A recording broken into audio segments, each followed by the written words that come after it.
안녕하세요. 이 시간에는 이제 19장, 계시록 19장을 이제 정리를 해보겠습니다.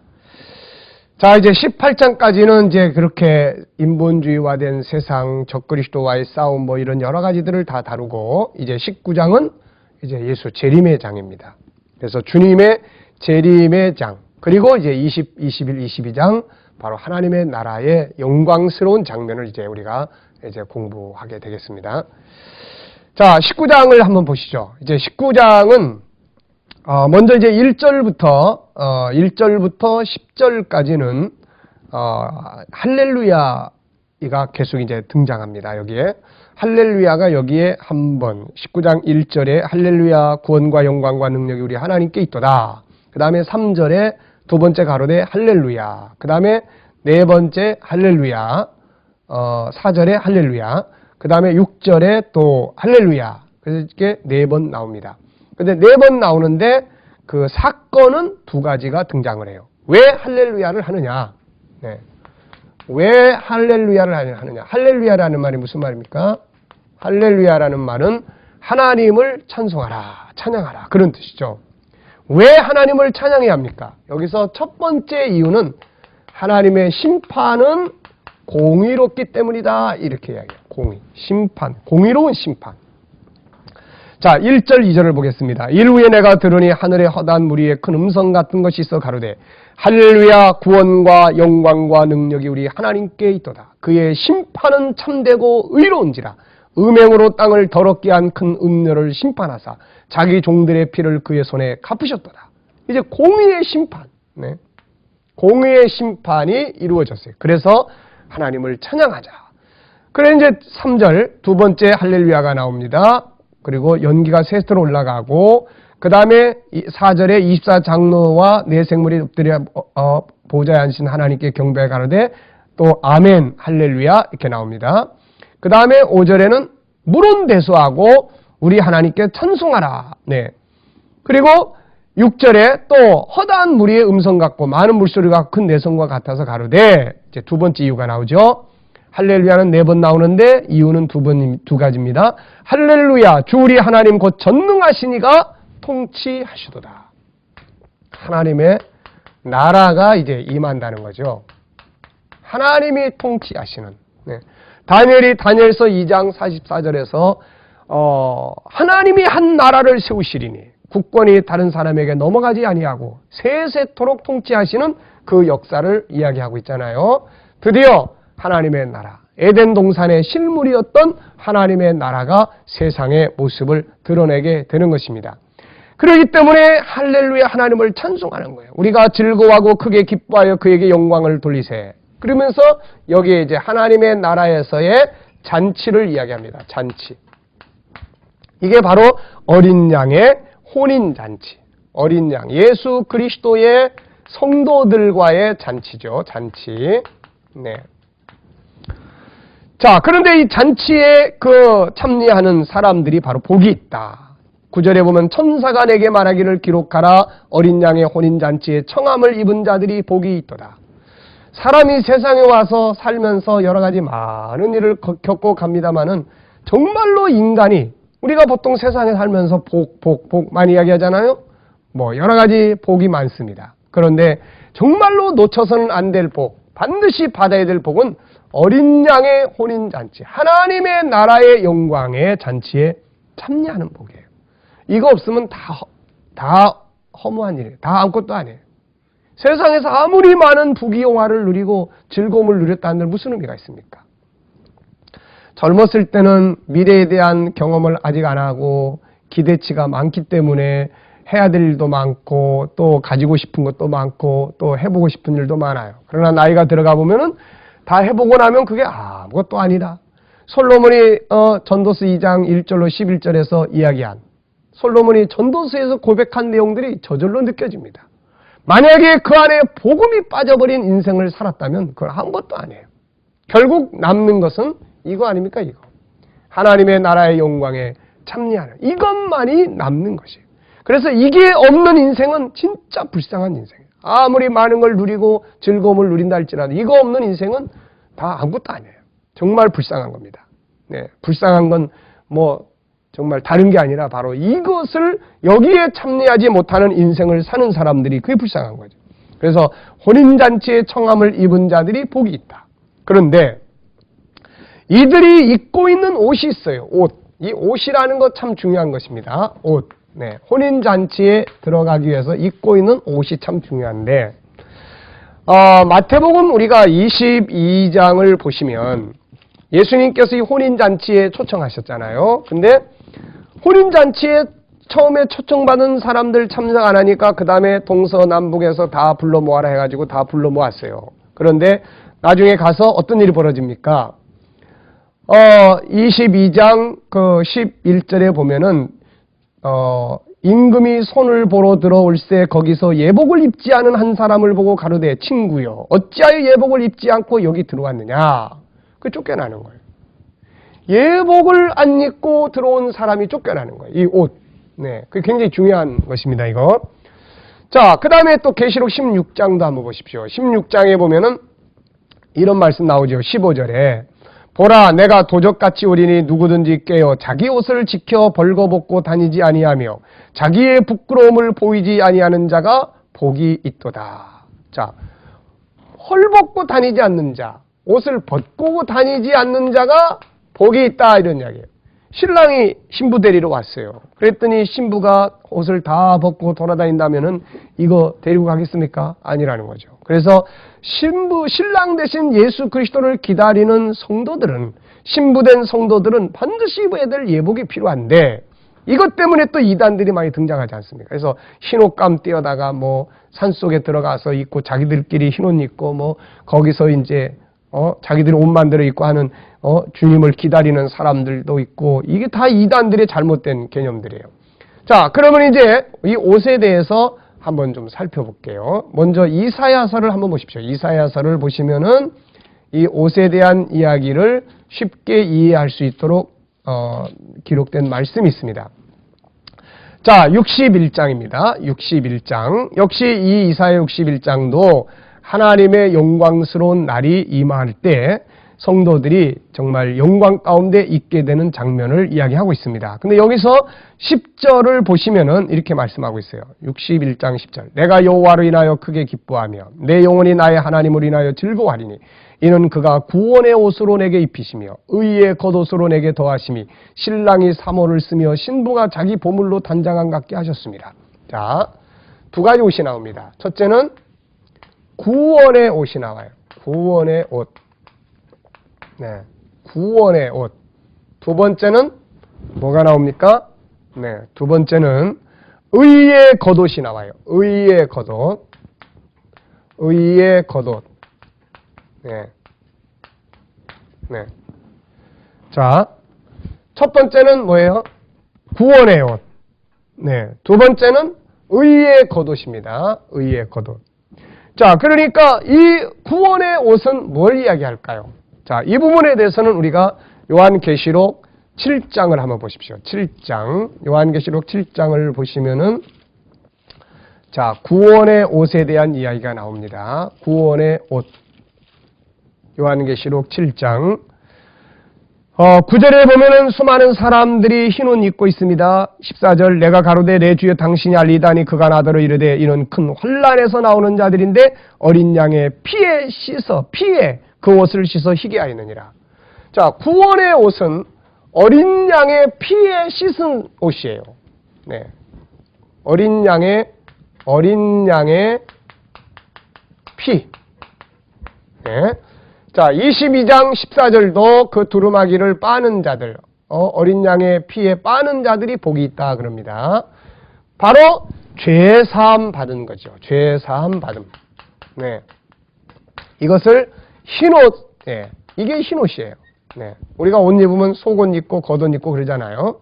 자, 우리 안에 입어야 될 옷. 그것이 바로 거듭남의 옷, 구원의 옷, 예수의 피로 죄사함 받은 확신 있는 믿음의 옷, 이것을 가리키는 말이죠. 자, 그 다음에 이제 두 번째 의의 겉옷. 다시 계시록 19장으로 가보겠습니다. 계시록 19장.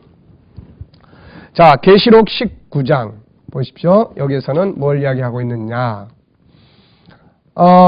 7절 말씀. 우리가 즐거워하고 크게 기뻐하여 그에게 영광을 돌리세. 어린 양의 혼인 기약이 이르렀고 그 아내가 예비되었으니 그에게 허락하사 빛나고 깨끗한 세마포를 입게 하셨으니 이 세마포는 성도의 옳은 행실이로다. 이 의의 겉옷은 옳은 행실입니다. 옳은 행실. 바로 거룩한 삶을 말하는 거죠. 거룩한 삶. 네. 자, 이 부분을 이해하기 위해서 한 군데만 더 보겠습니다. 로마서 13장을 보시죠. 자, 12절부터 봅니다. 밤이 깊고 낮이 가까웠으니 그러므로 우리가 어두움의 일을 벗고 빛의 갑옷을 입자. 낮에와 같이 단정히 행하고 방탕과 술 취하지 말며 음란과 호색하지 말며 쟁투와 시기하지 말고 오직 주 예수 그리스도로 옷 입고 정욕을 위하여 육신의 일을 도모하지 말라. 예수 그리스도로 옷 입는 하나는 예수의 피로 죄사함 받은 믿음의 옷, 하나는 거룩한 삶의 옷, 예수 그리스도의 삶의 옷. 이 두 가지가 바로 우리가 거룩한 혼인잔치, 예수 그리스도와 만남의 혼인잔치에 참석할 때 가져야 될 우리의 모습이다 하는 것입니다. 하나는 내 안에 있는 믿음의 옷, 흰 옷, 그 다음에 또 하나는 내 삶의 옷. 이것이 바로 우리가 그분의 보좌 앞에 섰을 때 우리가 혼인잔치에서 갖춰야 될 옷이다.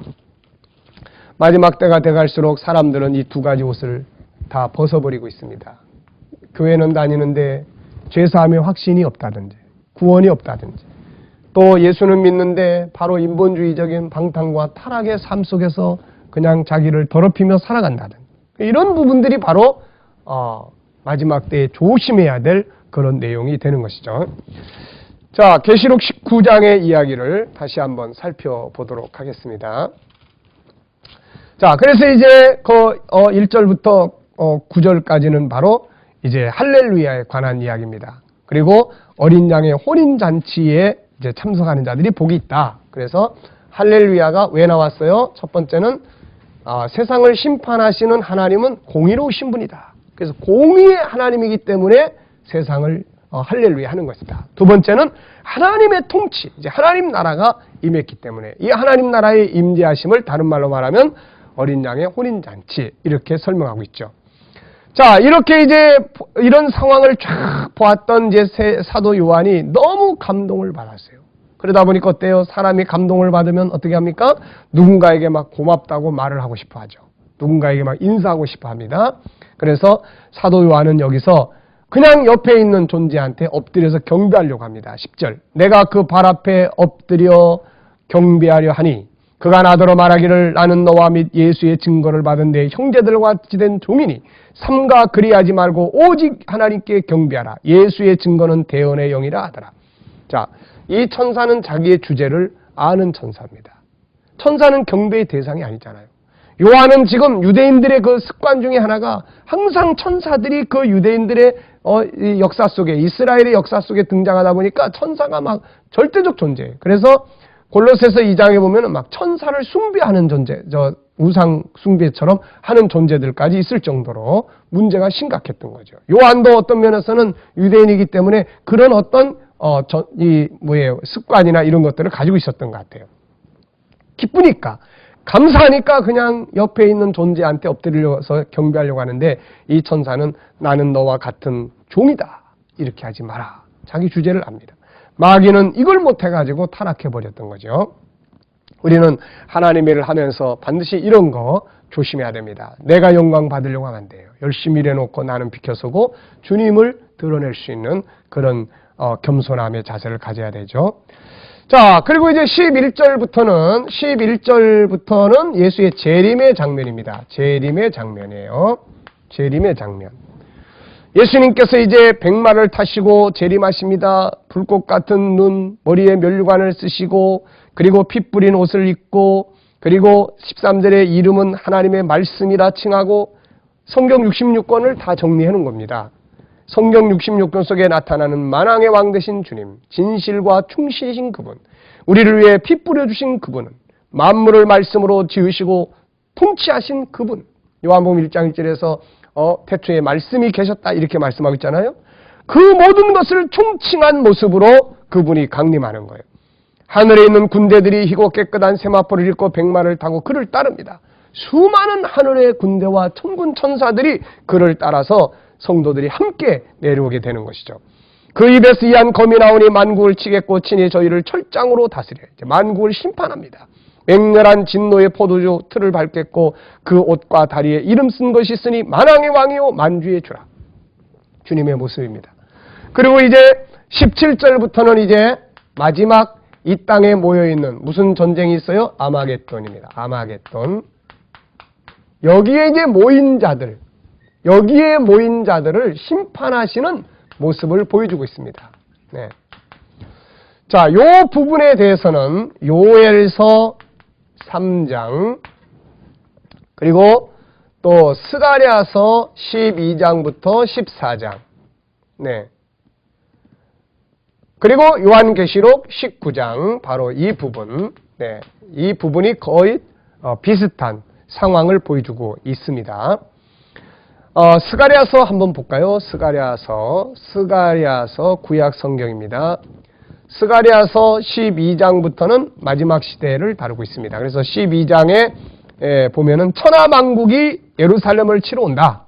이거 이제 아마겟돈 전쟁 상황을 이야기한 것이다 말씀드렸죠. 적그리스도가 이제 유대인들이 남은 자들을 다 회개하고 돌아오니까 예루살렘 뽑아버린다, 없애버린다 해가지고 동서 전쟁에서 자기가 주도권을 잡고 거기에 모인 모든 군대와 왕들을 데리고 아마겟돈으로 다 내려오는 거죠. 예루살렘을 다 이제 지구상에서 없애버리기 위해서 내려옵니다. 바로 그때 주님이 강림하시게 되는 것이죠. 그래서 12장 이제 그런 상황에서 10절 그 다음에 13장 전체는 유대인들의 남은 자들의 회개 운동을 다루고 있고 그리고 14장에 이제 이어집니다. 여호와의 날을 이르리라. 그날에 내 재물이 약탈되어 너희 중에 나누리라. 내가 열국을 모아 예루살렘과 싸우게 하겠다. 모입니다. 그런데 이때의 4절에 그날에 그의 발이 예루살렘 앞 동편 감람산에 서실 것이요 주께서 강림하시게 됩니다. 이 날이 바로 7절에 보면 여호와의 아시는 한 날이고 9절에 보면 여호와께서 천하의 왕이 되시는 날이고 그리고 11절에 보면 예루살렘이 안연하게 서게 되는 하늘의 예루살렘이 임하는 이런 영광스러운 시간을 말씀하고 있습니다. 바로 그 이야기예요. 그래서 내가 보니 한 천사가 해에 서서 다시 계시록 19장으로 넘어가겠습니다. 계시록 19장 17절 말씀 다시 넘어갑니다. 한 천사가 해에 서서 공중에 나는 모든 새를 향하여 큰 음성으로 외쳐 가로되 와서 하나님의 큰 잔치에 모여. 자, 이 계시록 19장에는 잔치가 두 개가 나와요. 두 개. 하나는 어린 양의 혼인 잔치. 네, 어린 양의 혼인 잔치. 자, 하나는 어린 양의 혼인 잔치가 있어요. 어린 양의 혼인 잔치. 여기에 청함을 받은 자가 복이 있다. 그 다음에 또 하나는 이 17절에 있는 것처럼 하나님의 큰 잔치가 있어요. 하나님의 큰 잔치. 네. 근데 자, 이거 막 아무데나 참석하면 안 됩니다. 잘 보시고 구분해서 참석을 하셔야 돼요. 자, 이 19장 9절에 있는 어린 양의 혼인 잔치에는 성도들이 여기에 초청을 받아요. 예, 거룩한 옷을 입은 기약이 찬 어린 양의 혼인 기약에 있고 성도들입니다. 성도들. 그런데 하나님의 큰 잔치는 누가 청함을 받고 있냐면은 보십시오. 해에 서서 공중에 나는 모든 새요. 공중에 나는 모든 새들이 청함을 받아요. 네. 왜 그럴까요? 그 뒤에 내용을 읽어보면은 와서 하나님의 큰 잔치에 모여 왕들의 고기와 장군들의 고기와 장사들의 고기와 말들과 그 탄자들의 고기와 자유한 자들이나 종들이나 물은대수하고 모든 자의 고기를 먹으라. 사람 고기 뜯어 먹으라는 거죠. 자, 아마겟돈 전쟁 상황입니다. 이 큰 자 여기에 참석하면 절대로 안 되는 거예요. 여기에 참석을 해야지 하나님의 큰 잔치, 아마겟돈에 모여가지고 예수 그리스도로부터 심판받는 이 잔치에 참석하면 되겠습니까? 아닌 거예요. 마태복음 24장으로 한번 넘어가 볼까요? 자, 새들이 초청을 받았는데 예수님께서도 이 말씀을 하신 일이 있습니다. 마태복음 24장. 자, 24장 28절을 보면 죽음이 있는 곳에는 독수리들이 모일지니라. 이 바로 이 상황을 이야기하는 거죠. 새들이 모여. 적그리스도 환란 이후에 이제 마지막 심판의 장면입니다. 예수님 재림하시는 장면. 그래서 여기에 모여가지고 몽땅 다 이제 심판을 받아요. 그리고 난 다음에 이들이 다 어떻게 됩니까? 19절. 내가 봄에 그 짐승, 적그리스도죠. 땅의 임금들, 적그리스도와 함께 모인 아마겟돈에 모인 자들입니다. 그 군대들이 모여 그 말탄 자와 그의 군대로 더불어 전쟁을 일으키다가 짐승, 적그리스도가 잡히고 그 앞에서 이적을 행하던 거짓 선자도 함께 잡혔으니 이는 짐승의 표를 받고 그의 우상에게 경배하던 자들을 이적으로 미혹하던 자라. 이 둘이 산채로 어떻게 돼요? 유황 불붙는 못에 던져버립니다. 자, 이제 적그리스도와 그의 무리들이 지옥불에 던져버려요. 이제 영원한 형벌 속에 들어가게 되는 거예요. 나머지는 말탄자 입으로 나오는 검의 죽음의 모든 새가 그 고기로 배에 불리우더라 그랬습니다. 자, 여기서 이제 우리는 중요한 사실을 하나 보게 됩니다. 그게 뭐냐면은 창세기 3장 15절에 대한 종결입니다. 네. 창세기 3장 15절은 싸움을 이야기해요. 싸움. 하나는 여자와 뱀, 마귀. 하나는 여자의 후손과 뱀의 후손. 적그리스도죠. 네, 이 싸움에. 자, 그런데 이제 여기서 예수님께서 오셔가지고 짐승을 잡아서 유황 불붙는 새 던져버려요. 그러니까 뭐가 끝납니까? 이제 여자의 후손과 짐승의 후손과의 싸움이 이제 여기서 끝나버리는 거예요. 종결되는 겁니다. 창세기 4장에서부터 이 싸움이 시작이 돼요. 예, 같은 아담의 아들이었지만은 하나는 마귀에게 속해 있어요. 요한일서 3장에 보면 가인은 악한 자에게 속해 있다. 마태복 23장을 보면 예수님께서 아벨은 의인의 피다 이렇게 이야기해요. 그러니까 둘로 쫙 나눠진 거야. 그래가지고 그때부터 악한 가인에게 이 마귀에게 속한 적그리스도적인 존재 가인이 아벨을 죽이고 이런 싸움이 계속되다가 마침내 예수 재림하셔서 마지막 적그리스도를 잡아서 지옥에 던져버리심으로써 이 싸움이 끝나게 되는 거예요. 그럼 이제 이 싸움은 어디서 끝납니까? 이제 이 싸움은 계시록 20장에서 끝납니다. 계시록 20장 10절을 보십시오. 저희를 미혹하는 마귀가 불과 유황못에 던지우니 거기는 그 짐승과 거짓 선자도 있어서 세세토록 밤낮 괴로움을 받으리라. 자, 마귀, 뱀이 지옥불에 던져져 버려요. 지옥에. 그래서 여자와 뱀의 싸움이 여기서 끝나버립니다. 그래서 창세기 3장 15절이 시작된 곳은 창세기 4장이고 이것이 종결되는 것은 요한계시록 19장과 20장이 되는 것입니다. 성경은 이렇게 아주 어떻게 보면은 딱 맞게 그리고 정말로 합리적으로 이렇게 정리가 되어 있는 것을 볼 수가 있습니다. 자, 그래서 이제 우리가 19장은 바로 하나는 할렐루야, 혼인잔치에 하나님의 심판이 공의롭고 그리고 어린 양의 혼인잔치, 하나님의 나라가 임하심에 대해서 찬양하는 내용. 그 다음에 하나는 예수 그리스도의 재림. 이 재림을 통해서 아마겟돈에 모여있는 짐승, 곧 적그리스도와 그의 무리들을 심판하셔서 지옥불에 던져 넣으심으로써 창세기 3장 15절에서 말씀하고 있는 여자와 뱀의 싸움이 여기서 끝나는 이런 내용이 된다. 그런 이야기예요. 자, 한번 이렇게 보시면 죄 없는 세상, 창세기 3장에 마귀가 들어옵니다. 마귀 들어와요. 그리고 요한계시록 21장, 22장, 죄 없는 세상, 성경 끝나기 직전 세 번째 장에 마귀가 지옥에 들어갑니다. 그러니까 시작하고 세 번째 장에 마귀 들어오고 끝나기 세 번째 장에 마귀가 지옥에 들어가 끝나버리는 거예요. 그래서 창세기 3장 15절에서 시작된 싸움, 이게 창세기 4장에서 가인과 아벨의 싸움으로, 그리고 이게 쭉 진행되면서 일곱 나라와 적그리스도의 일곱 나라와 성도들의 싸움으로 이게 이제 진행이 되는 거죠. 이게 쭉 진행되고 마지막 싸움은 이제 여기서 끝나는 거예요. 예수 재림하시고 주님께서 적그리스도를 잡아서 지옥에 넣고 마귀를 잡아서 지옥에 넣음으로써 싸움이 끝나는데 바로 그 19장은 적그리스도를 잡아서 지옥에 넣는, 그 다음에 20장은 마귀를 잡아서 지옥에 넣는 이 싸움이 종결되는 그런 내용을 우리에게 보여주고 있습니다.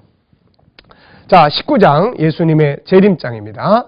주님의 재림장. 그래서 인본주의 세계 다 멸망하고 주님 재림하셔서 적그리스도와 그의 무리들 다 잡아서 멸망에 던져버리시고 이제는 역사가 종결이 되는 이런 내용을 보여주고 있습니다. 그래서 20장부터 21, 22장은 이제 하나님의 나라를 다루는데 예수 재림 이후에 벌어지는 이런 사건들이다. 이렇게 보시면 되겠습니다.